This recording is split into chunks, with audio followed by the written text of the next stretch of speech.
Is a chainless bike faster? And if so, what can you do about it? Well, let's find out.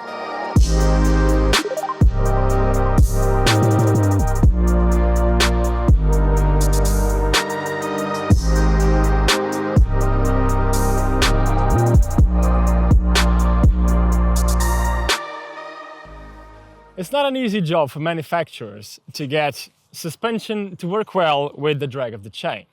Why is that? Maybe on a hardtail it's not the same thing, but on a full suspension bike, you really have an angle that goes up and down and really needs to put tension on the bike. Not just on the bike, but on the chain. So why do you have derailleurs? Why do you have chains? And what does that affect the suspension of your bike? Because on a hardtail bike, in case you don't really need to shift gears, like this bike is, it's a dirt jump, you don't need to shift gears, just need to head down and gain some speed.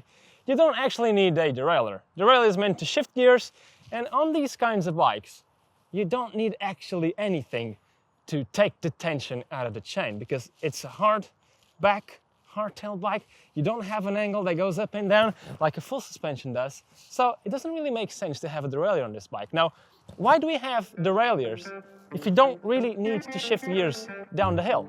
So to demonstrate how the rear wheel works, I'm gonna take out the air from my shock and show you how much this wobbles. Taking the shock off the bike, you can start to notice the angle the rear triangle makes. When compressed, the distance between points gets bigger than when uncompressed. That's why the derailleur keeps extending when you hit bumps, rocks, or even harsh jumps. This is the exact factor that creates tension on the chain and doesn't allow your shock to move as freely as it did without a chain. So to prove a point here, I'm going to remove the derailleur, remove the chain, get a direct chain on the system, and prove you that the rear shock does not work.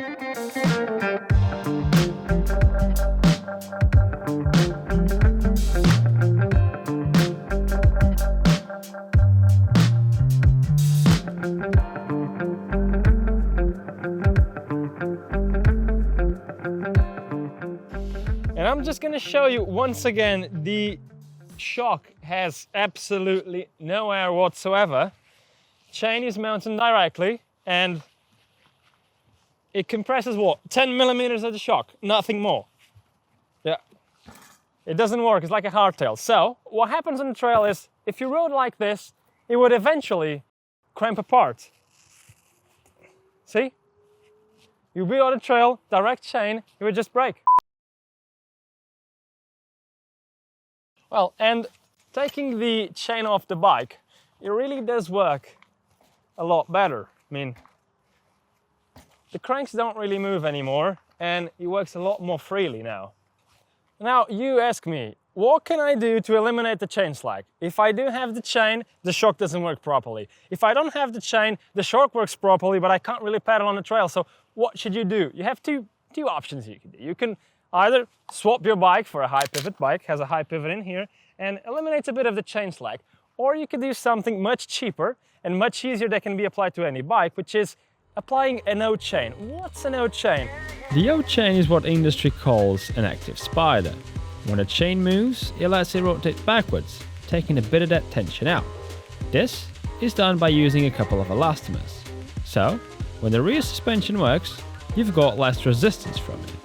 Here we have the newest version of the O-chain that allows you to adjust how big the movement gap is. 12 degrees works for the harsher trails with bigger impacts. 4 degrees works for the faster trails with smaller bumps, where the shock doesn't get compressed fully so often. I will set mine to 12 degrees, so it shows as much as possible of its movement on camera. In our case, we changed the cranks together with the O-chain, but that isn't really needed. We just were short on time, so there was a faster way to change the parts. And with theory aside, we're going to put these tricks now to practice. We're going to do the first run, chainless run, one with the O-chain and one with the normal chain it came from. 3 timed runs here at Monsanto, Lisbon, the forest, amazing trails. 3 descents. First one is going to be without a chain. Let's see which one wins.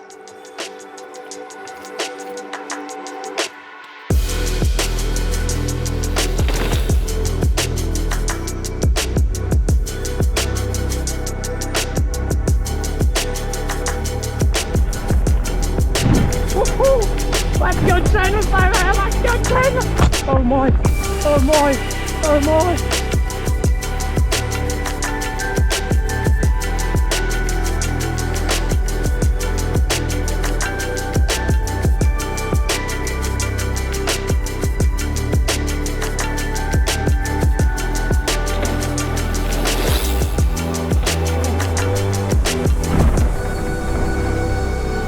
Let's go, boy! No time for the win!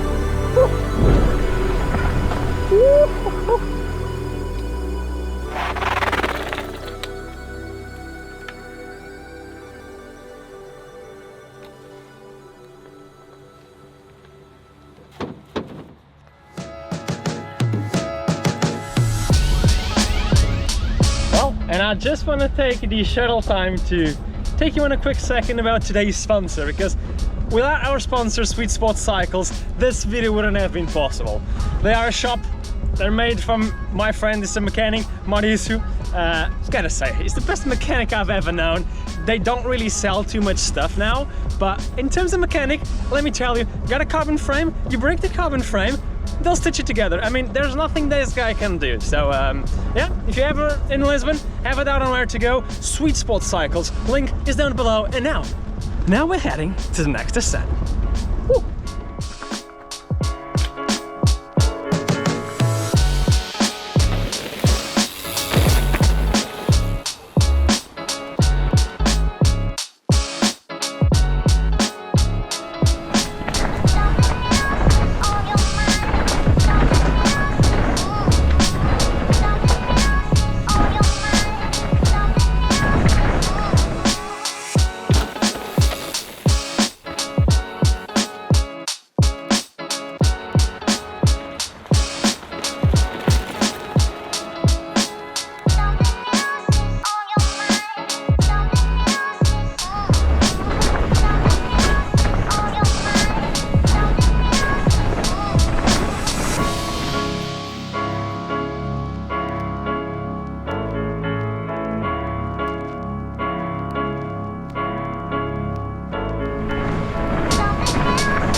Well, and at the end we ended up doing 5 descents. 5 descents means 3 without pedaling and 2 pedaling, because guess what, you can't really pedal without a chain. So we did 2 descents, 1 with the chain and 1 with the normal chain pedaling down the trail.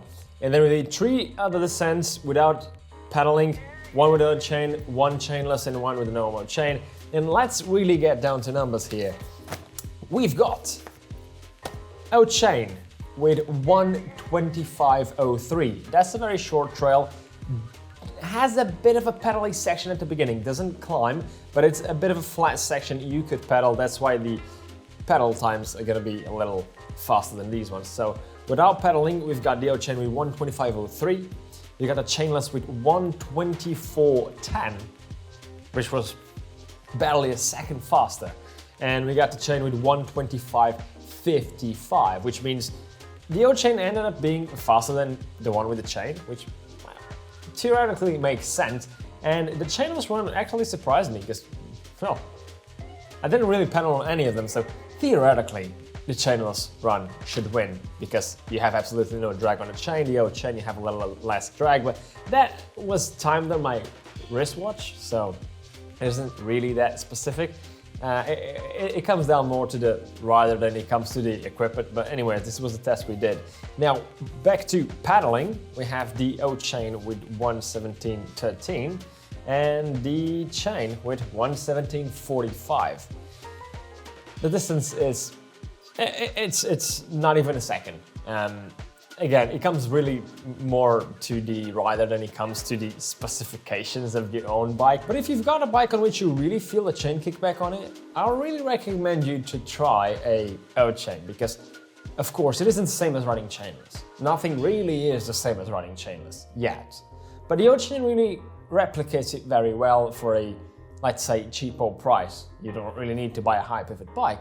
Now, descending stairs, what I really noticed with the normal chain and the Yo chain was that the bike came a lot more silent with the Yo chain, because it really eliminates the beginning of the kickback. So instead of the derailleur beating like up and down all over the place and you hear everything and anything that you have to hear on the bike, with the Yo chain, it really was silent. The only thing I heard was the tires hitting the steps of the stairs. I mean, for me, that's already a plus, but I don't know. Who wins? Who wins? I don't know, man. Chainless. Chainless forever, man. If I could just climb a trail, take out the chain very quickly and descend chainless, I'll do it all over the time. But that isn't really a solution, so guess what? Sweet Spot Cycles, the sponsor of today's video, is from Lisbon. If you're around, if you really need a mechanic around Lisbon, that's the man to go. And they've got some more chains for you to try, so go there, try them out. Maybe you'll stay with one or two. Who knows? Now on that note, this was not a scientific video. This was more of a personal experiment with these types of chainless chain, and maybe one day with a high pivot bike. So on that note, hope you guys enjoyed the video, and I'll see you next time.